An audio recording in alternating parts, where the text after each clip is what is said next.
Mau jadi ASN, tapi takut saingannya banyak?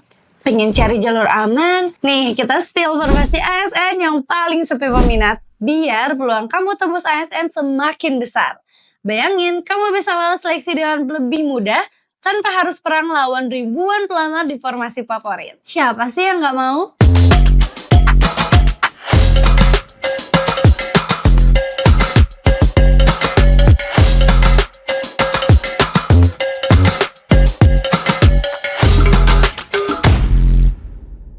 Masalahnya, banyak orang yang terjebak hype, ngincer formasi favorit yang peminatnya puluhan ribu. Misalnya guru, tenaga kesehatan, analis kepegawaian, ataupun auditor. Tapi nggak sadar ada formasi yang justru sepi peminat. Tapi kuotanya ada, peluang lolos jauh lebih besar. Sayangnya, info kayak gini jarang dibahas. Orang-orang lebih fokus bahas informasi populer, padahal strategi pintar justru di formasi yang nggak banyak dilirik. Coba deh pikirin, mau berjuang keras lawan ribuan pesaing atau milih cerdas di jalur yang sepi tapi tetap resmi jadi ASN? Sekarang kita bakal bongkar formasi ASN tersepi peminat berdasarkan data seleksi tahun-tahun sebelumnya.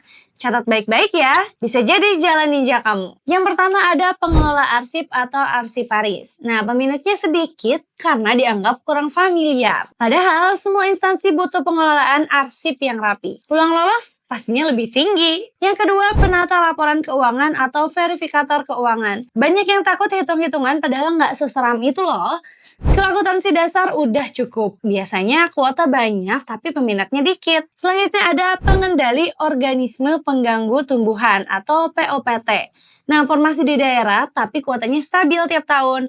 Banyak yang nggak mau ditempatkan di lapangan, tapi kalau kamu fleksibel soal penempatan, peluang kamu besar loh. Lalu selanjutnya ada pengelola data atau pranata komputer ahli pertama. Nah, ini butuh skill IT dasar kayak pengolahan data atau jaringan komputer.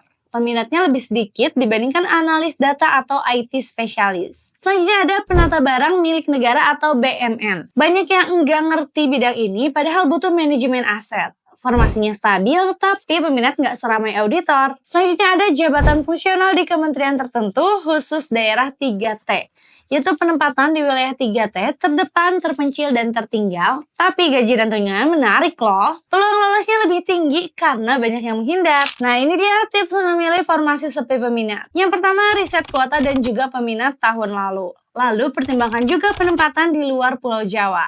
Fokus ke jabatan fungsional teknis yang jarang dilirik. Nah, dengan strategi ini kamu nggak buang waktu saingan di formasi favorit. Peluang lolos kamu lebih besar karena persaingannya lebih sedikit. Lalu juga bisa fokus belajar ke soal-soal sesuai formasi. Intinya, milih pintar bukan ikut-ikutan yang hype. Mau makin matang dalam persiapan CPNS? Langsung aja pakai Smartbook CPNS di Jadi ASN. Isinya lengkap, terdapat soal-soal latihan sesuai formasi dan juga pastinya ada tips dan trik ngerjain soal. Selain itu, terdapat simulasi tes biar kamu tahu ranking dan juga kemampuanmu. Dapatkan Smartbook Jadi ASN di link deskripsi.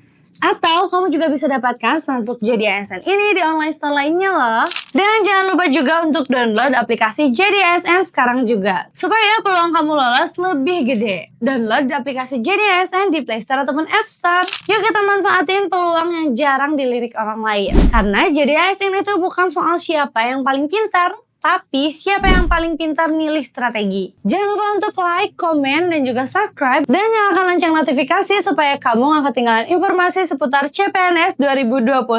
Bareng Jadi ASN bersama Raih Pasti. Sampai jumpa di video berikutnya.